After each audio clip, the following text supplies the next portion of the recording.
So what is up, guys? Nick here, helping you to master your technology. Welcome to my 5 best phones of 2019. Now, when I say 5 best phones, I'm saying my personal experience, my subjective take, but I've used all of these phones, and I'm gonna go ahead and share with you in sequential order, number 5 to number 1. We're gonna begin with number 5, but a quick disclaimer: the Google Pixel 4 XL was sent out here by Google as a gift from Google, but this is not a paid sponsored video, anything like that. And another disclaimer, the OnePlus 7 Pro will be on this list as well. This phone was sent out for review purposes by OnePlus themselves. So at number 5 is the Google Pixel 4 XL. Now, the reason this slots in at number 5 is because it didn't quite do enough to beat all the other contenders on this list, but it still had a very smooth and beautiful 90 hertz display, which you could, you had to go in developer options to force it all the time. But once you did,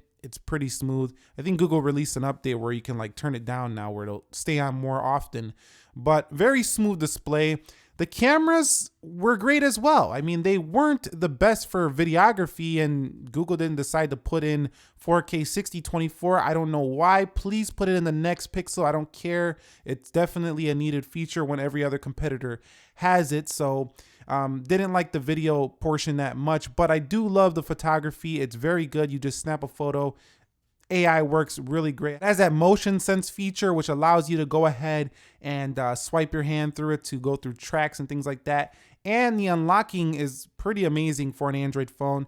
And I think it overall has a nice design. It's a pretty flat display, nice matte sides here, kind of like that back of the iPhone 11 Pro series with that frosted feel on the back. And it does have no notch, no cutouts, nothing like that. So thumbs up for Pixel 4 XL. It goes in at number 5, and realize that every phone on this list are all great phones. It's just they're going in sequential order. So this is the 5th best on this list. So at number 4 is the Galaxy S10 Plus. Now, man, is this a fantastic phone right here. Such a beautiful display. And really, I gotta say that no matter what you're doing on this phone, it's plenty snappy. And this is not the Samsung of old where you would get lag and stuff like that. It just doesn't happen here with the Snapdragon 855. This is one of the early beasts of 2019. It came out a lot earlier than a lot of other phones, as is the S11, probably going to come out with the 865 before most of the other phones do launch.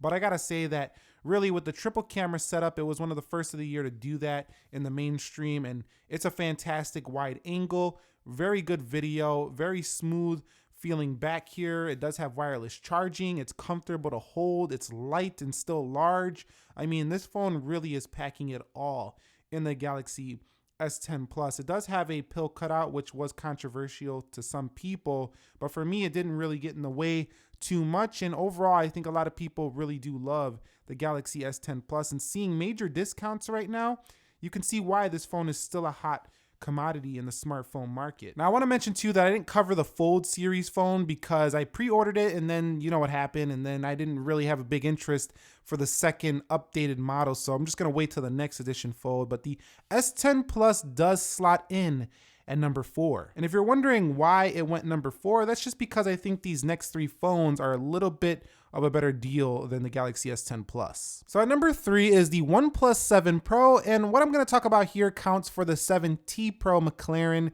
That phone as well counts in this edition. This is the original OnePlus 7 Pro that launched earlier this year with the Snapdragon 855.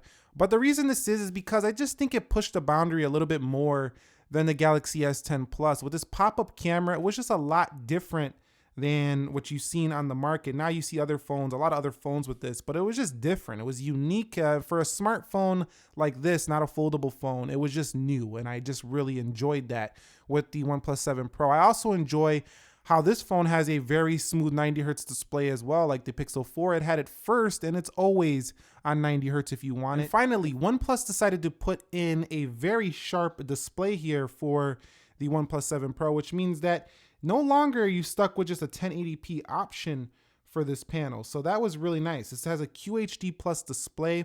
And not only that, This phone also looks pretty nice and didn't have a very greasy back. It has this frosted glass back here so you don't get fingerprints all over it, and a triple camera on this phone. And the best thing about this phone altogether was the price point. It was way less than the competitor, the Galaxy S10 Plus at the time, and it's still less than other competitors on the market. And it's very fast. So OnePlus has a great update cycle too. There's a lot of software support for this phone. And overall, I just found it to be a little bit more enjoyable to use than that of the Galaxy S10 Plus. Although there is a big argument that there's so much more features on that phone, I'm throwing the OnePlus 7 Pro in at number 3. So at number 2 is the Samsung Galaxy Note 10 Plus. Wow, this phone is an absolute beast. I don't like that it got rid of the headphone jack and the heart rate monitor, but there is so much about this phone to really love. I mean, a very large display, not quite as curved as the Galaxy series, a super light but huge display, bigger than most phones on the market in terms of its actual sheer size, S Pen, which still separates the Note 10 Plus from a lot of other smartphones on the market. The ability to put this phone onto a monitor with a keyboard, with DeX, making this phone a little laptop if you want it to be, or a little desktop in your pocket. Multitasking is fantastic. The hardware on here is just all around across the board very good, and Samsung is updating this to the One UI 2.0. I haven't seen my update yet on the members app. I've still been checking, but I haven't got it just yet here in the US. Overall, there's just a lot to love about the Note 10 Plus, especially the 4 cameras on the rear with the time of flight sensor allowing you to blur background video. This is crazy, the amount of cameras you can get on this phone. And even the front camera was improved, and I gotta say, in terms of camera, much improved over the Note 9 of last year, especially the front one that could do 4K 30, and the rear cameras also they just have better results than that of last year's Galaxy Note 9. So I gotta say, I love this camera, but the Pro mode doesn't work in video, which I didn't love about the Galaxy Note 10 Plus. And one thing I could say it's a little bit of a downside of the Note 10 Plus is just that it's maybe too large for a lot of people, but they do have the smaller Note 10 for those people who thought it was too large. Wireless charging, reverse wireless charging. We can go on and on. The Note 10 Plus is packing the stuff. But there's one phone that did a little bit better for me than this phone, and we're going to discuss that one here. I'm sure you guessed it, the iPhone 11 Pro Max. And hold on before you start saying, oh, it's just because the ecosystem, it's just because you're an Apple fanboy. No, it actually has nothing to do with iOS. It really has nothing to do with the ecosystem for me. It comes down to the hardware on this phone, and for me it did a better job than the Note. Last year I picked the Galaxy Note 9 as my favorite phone of last year, so I'm not really caring about, specific brands. It's just who has the best hardware for me. And with the iPhone 11 Pro Max, Apple decided to really step it up with their camera game, especially in video. Always doing well here, but it's even better this year. In the wide angle video, it looks fantastic as well on here. I really love having this phone in my pocket for when I want to take pictures and video, and that's a huge separator, because while I love the Galaxy Note 10 Plus, I find the focus better on here. I find the night mode a little bit better on here. I also find the video better on the iPhone, and the applications for video editing and photo creation and video creation are a little bit better here for the iPhone. Also, another reason why I picked the 11 Pro Max is the battery life. Now, the battery life is fantastic on the Note series as well, but I found it to be better on the 11 Pro Max. This phone can easily get me through 2 days with light to moderate use and 1 day with heavy use very easily. It also charges very fast, which is a big difference from prior years. So finally, the iPhone, I think, is finally starting to stack up against the Android phones and even beating them in some areas.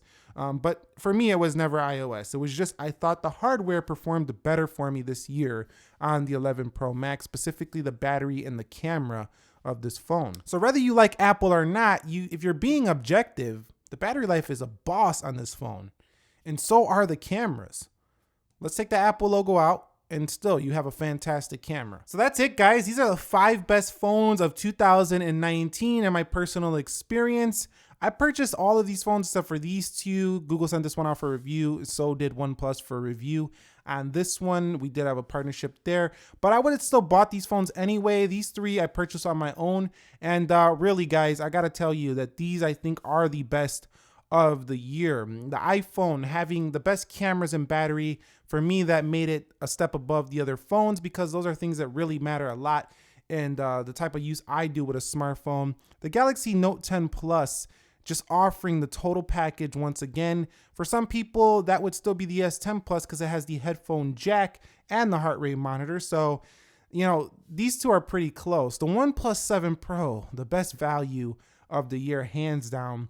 And the Google Pixel 4 XL, as always, offering up very good software support, a pretty solid design, not the best on the market, but a very smooth display, a smooth, seamless, minimal experience with great photography chops. So video chops here for the iPhone though. These are the best of the year. And if you're wondering where is the Huawei devices, well, they didn't get the Play Store in many phones this year, but if I was to pick a Huawei device, the P30 Pro would be on this list. Anyway, guys, if you found this video helpful, entertaining, informing, do me a favor, click the like button for me. Subscribe if you haven't already and turn the bell notification on. But what I want to know from you guys is, what are your picks of the best phones of the year? They don't have to be these premium segment. If you think they're cheaper phones, like in the 500 and less category, or maybe just that $500 to $700 category, go ahead and let those know down below. There were some underrated phones this year.